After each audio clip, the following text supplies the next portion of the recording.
Samantala, dapat munang malaman ni Pangulong Ferdinand R. Marcos Jr. ang nilalaman ng panukalang pagpapababa ng age requirement para sa presidente, vice-presidente at mga senador.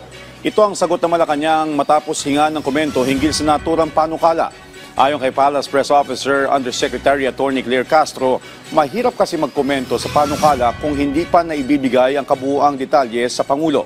Kaya giit niya mas mabuting mailatag muna ito mabuti bago tumugon ang punong ehekutibo, sang-ayon man o hindi ang kanyang magiging desisyon.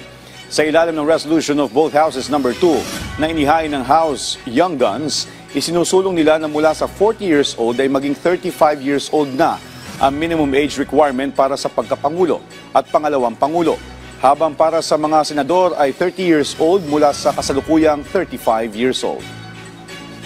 Kung ano man po ang kanilang ninanais na gawing batas, mas mainam po talaga kung ano man po ang detalye ay maipakita sa Pangulo bago po magkaroon ng reaksyon. Hindi po natin masasabi kung ito'y positibo o negatibo hanggat hindi po nakikita ng Pangulo kung ano man yung detalye dito.